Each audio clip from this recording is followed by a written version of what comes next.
c'est ça que je reproche un petit peu à Hansi Flick, c'est que j'ai l'impression qu'il n'arrive pas à doser les changements, à doser les doublures, quand est-ce qu'elles doivent jouer, quand est-ce qu'elles doivent se reposer, même si c'est pas que de sa faute, c'est aussi en partie parce que l'effectif est quand même limité. Il n'a pas un banc incroyable, donc à chaque fois qu'il met des remplaçants, il s'expose à perdre le match, à perdre des points. Donc sur ça, je le comprends, mais il faut faire un choix en fait, parce que si tu fais pas de choix, tu te retrouves comme hier, entre les deux, à la fois Rafinha qui ne se repose pas, ou très peu, à la fois Dani Olmo qui ne se repose pas, ou très peu, pareil pour Pedri, pareil pour les autres, mais tu perds en plus des points. Ça serait bien que ce soit l'un, soit l'autre. Soit le Barça perd des points, soit le Barça met au repos des joueurs, mais pas personne au repos, et en plus tu perds des points. Lamine Yamal, trop seul, oui, vraiment. C'est-à-dire que sur la fin du match surtout, mais c'est en lien avec ce que j'ai dit tout à l'heure sur les changements. Ça veut dire que si tu sors Rafinha, Lewandowski, Dani Olmo et Pedri, c'est logique qu'ensuite, offensivement parlant, tu ne dois compter presque que sur Lamine Yamal, sauf si Ferran Torres fait une entrée fracassante, sauf si Pablo Torre est là, il peut tirer, elle est déviée, elle rentre, sauf si Pau Victor peut, je sais pas, marquer un but, mais il y a trop peu de probabilités en fait. Donc Lamine Yamal, oui, il se retrouve seul sur le terrain, il doit faire des différences tout seul, il doit dribbler, il doit éliminer,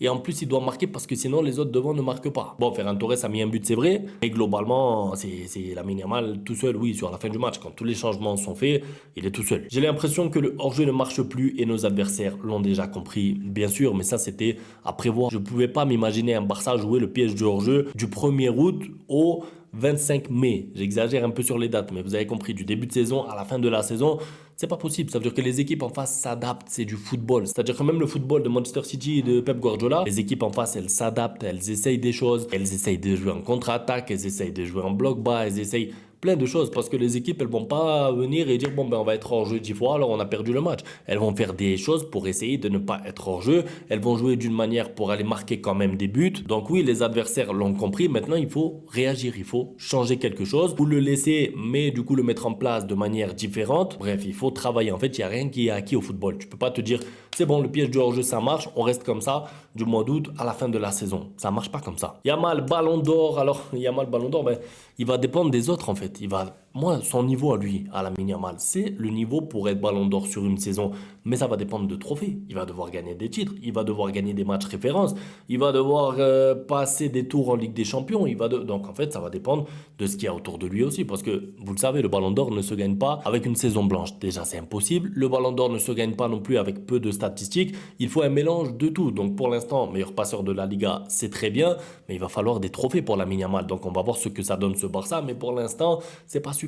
S'il y a le mélange talent, match référence, un petit peu comme le Classico, il a fait la différence, il a marqué un but et tout, plus quelques matchs référence en deuxième partie de saison, il pourra prétendre au Ballon d'Or. Oui. Lamine Yamal frustré, vraiment des gens qui ne le comprennent pas. Moi, je comprends son comportement parce que j'ai vu, il était frustré, il était triste, énervé, je sais pas, à la fin du match. Je le comprends parce qu'il a fait un gros match, enfin une deuxième mi-temps incroyable. Pas un gros match, il fait une grosse deuxième mi-temps et en fait, il fait tout pour porter l'équipe. Il y arrive puisqu'ils arrivent à mener 2-1 grâce à lui. C'est lui le passeur décisif. Et ensuite, il y a tout qui est gâché sur une perte de balles, sur un ballon perdu bêtement. Tu perds donc 2 points. Alors, je dirais pas qu'il s'en veut à lui, mais peut-être qu'il en veut un petit peu à l'équipe qui n'a pas été capable de l'aider à porter ce Barça. Parce que si lui, il porte l'équipe, mais que les autres vont tirer l'équipe vers le bas avec des passes ratées, des ballons perdus et des buts concédés à la 90 ou à la 92e minute, en fait, tous les efforts de Lamine Yamal sont en vain et je comprends donc son comportement. Que se passe-t-il avec Koundé? Il performe de moins en moins. Alors, je suis d'accord, Koundé, franchement, je sais pas si c'est parce qu'il n'était pas en sur-régime, moi. C'est-à-dire que,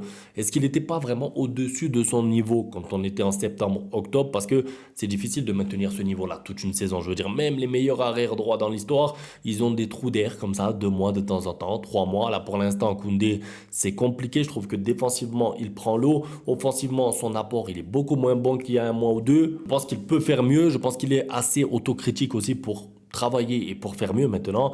Ça reste une solution de dépannage pour moi, Koundé à droite. On peut dire ce qu'on veut. Bien sûr qu'il est fort à droite, mais est-ce que c'est l'idéal d'avoir un défenseur central reconverti arrière droit au Barça ou est-ce que ça serait pas mieux de chercher plus tard, hein, je parle pas de tout de suite, lors des prochains mercatos, un vrai arrière droit capable de jouer à son poste, à droite. C'est tout pour la vidéo. C'était pour revenir un petit peu sur vos questions. Un grand merci à tous pour le soutien et à demain pour la suite. Ciao.